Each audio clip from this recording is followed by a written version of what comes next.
కాళేశ్వరం ముడుపుల లెక్క తేల్చండి. కట్టుకథలతో బురద జల్లడం సరికాదు. హరీష్ రావు తప్పుడు ఆరోపణలు మానాలి. మంత్రి ఉత్తమ్ కుమార్ రెడ్డి ఫైర్. రాష్ట్ర ప్రయోజనాల విషయంలో ఎట్టి పరిస్థితుల్లోనూ రాజీ పడే ప్రసక్తి లేదని, తెలంగాణ రైతుల నీటి హక్కులను కంటికి రెప్పలా కాపాడుకుంటామని రాష్ట్ర భారీ నీటిపారుదల శాఖ మంత్రి ఉత్తమ్ కుమార్ రెడ్డి స్పష్టం చేశారు.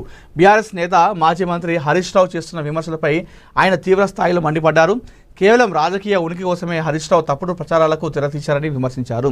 కట్టుకథలు అల్లి బట్ట కాల్చి మీద వేసే కుటీల ప్రయత్నాలను తక్షణమే మానుకోవాలని ఆయన గట్టిగా హితవు పలికారు. గోదావరి నది యాజమాన్య బోర్డు అజెండాలో కొత్త అంశాలు ఏమీ లేవని, గత 12 ఏళ్లుగా ఆంధ్రప్రదేశ్ ప్రభుత్వం లేవనెత్తుతున్న అభ్యంతరాలనే అందులో పొందుపరచాలని ఆయన వివరించారు. గోరెంతను కొండంతలు చేస్తూ ప్రజలను తప్పుదోవ పట్టించే ప్రయత్నం చేయొద్దని మంత్రి సూచించారు. ఈ ప్రాజెక్టులని మీ హయాంలో జరిగినవే. ప్రస్తుత కాంగ్రెస్ ప్రభుత్వంపై విమర్శలు చేసే ముందు గత ప్రభుత్వంలో జరిగిన కాళేశ్వరం ప్రాజెక్టు అవినీతి ముడుపుల లెక్కలను హరీష్ రావు ప్రజల ముందు ఉంచాలని మంత్రి ఉత్తమ్ డిమాండ్ చేశారు.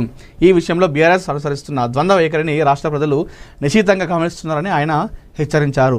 పొరుగు రాష్ట్రం చేపట్టిన పోలవరం, పట్టిసీమ, రాయలసీమ ఎత్తిపోతల పనులు గత బీఆర్ఎస్ ప్రభుత్వ హయాంలో జరిగాయన్న వాస్తవాన్ని ఆయన ఈ సందర్భంగా గుర్తు చేశారు. ఆనాడు పదవిలో ఉండి పల్లెత్తు మాట మాట్లాడని వారు ఇప్పుడు నీటి హక్కుల గురించి మాట్లాడడం విడ్డూరంగా ఉందని ఎద్దేవా చేశారు. ఏది ఏమైనప్పటికీ జల వివాదాల్లో తెలంగాణ రాష్ట్ర ప్రయోజనాలు కాపాడేందుకు తమ ప్రభుత్వం చిత్తశుద్ధితో రాజీలేని పోరాటం చేస్తుందని మంత్రి ఉత్తమ్ కుమార్ రెడ్డి పునరుద్ఘాటించారు. సో ఏదైతే కాళేశ్వరం ముడుపుల విషయంలో లెక్క చెప్పాలి, ఈ జల వివాదాల్లో ఏదైతుందో ప్రభుత్వానికి తెలుసు. ఏ విధంగా అడుగులేయాలి, ఏ విధంగా ముందుకెళ్ళాలి, ఏ విధంగా చేస్తే ఆ ప్రాజెక్టులు బాగా నడుస్తాయి అనే విషయం మా ప్రభుత్వానికి బాగా తెలుసు. మీరు ఎవరు కూడా చెప్పాల్సిన అవసరం లేదు. ఆ రకంగా మేము ముందుకెళ్తా ఉన్నాం. గతంలో మీరే ఉన్నారు కదా, మరి మీరు పల్లెత్తు మాట కూడా అప్పుడు మాట్లాడలేదు. ఇప్పుడు మీరు వచ్చి ఈ జలాల గురించి మాట్లాడుతుంటే అసలు చాలా అంటే హాస్యంగా ఉందని చెప్పేసి ఆయన చురుకలంటించడం జరిగింది ఉత్తమ్ కుమార్ రెడ్డి గారు.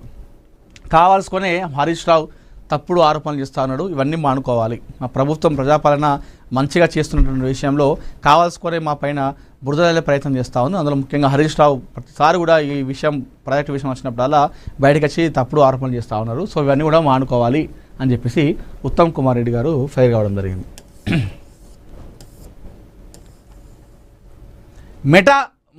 మెడలు వంచిన మోడీ సర్కార్, క్షమాపణలు చెప్పిన మార్క్ జూకర్బర్గ్, ప్రధాని వీడియోని సెన్సార్ చేస్తారా, వార్నింగ్తో వణికిపోయిన ఫేస్బుక్. సో నిన్న మొత్తానికి ఎట్టకేలకు గత 2 రోజులుగా ప్రధాని నరేంద్ర మోడీ గారి వీడియో డిలీట్ చేయడం వెనకాల ఏదైనా కుట్ర ఉందా, హస్తం ఉందా, ఎందుకు డిలీట్ అయిందని చెప్పేసి చాలా చర్చ జరిగింది. ఎందుకంటే మోడీ ప్రస్తుతం ప్రపంచ దేశాలను ఒక బలమైన నాయకుడిగా పేరు పొందిన వ్యక్తి.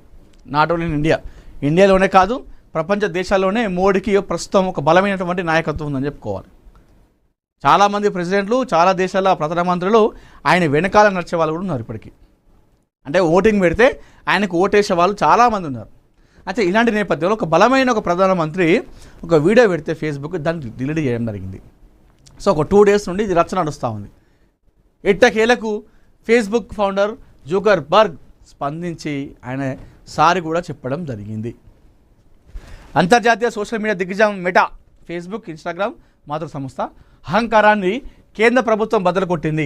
నిబంధనలను బేఖాతరు చేస్తూ ఇష్టారాజ్యంగా వ్యవహరిస్తే ఎంతటి గ్లోబల్ కంపెనీకైనా భారత్లో నూకలు చెల్లనట్లేనని మోడీ సర్కార్ ఇచ్చిన గట్టి వార్నింగ్కి ఆ సంస్థ అధినేత జూకర్బర్గ్ హడలిపోయారు. ఏకంగా ప్రధాని నరేంద్ర మోడీ వీడియోని తొలగించే సాహసం చేసిన మెటా భారత ప్రభుత్వ చట్టపరమైన అస్త్రాలకు బెంబెలెత్తి దిగివచ్చి బేషరతుగా క్షమాపణలు చెప్పడం సర్వత్రా సంచలనంగా మారింది. జూలై 23న నీట్ పేపర్ లీకేజ్ వివాదంపై దేశంలోని యువతను, విద్యార్థులను ఉద్దేశించి ప్రధాని మోడీ ప్రసంగించిన ఒక వీడియోను ఫేస్బుక్ తన ప్లాట్ఫామ్ నుంచి ఏకపక్షంగా తొలగించడంతో ఈ తీవ్ర వివాదం రాజుకుంది. దాదాపు 5 గంటల పాటు ఆ వీడియో కనిపించకుండా పోవడంతో దేశవ్యాప్తంగా తీవ్ర దుమారం లేపింది. ఇది కేవలం సాంకేతిక లోపం వల్లే జరిగిందని మెటా బుకాయించే ప్రయత్నం చేసినప్పటికీ భారత ప్రభుత్వం మాత్రం దీన్ని అత్యంత సీరియస్గా పరిగణించింది.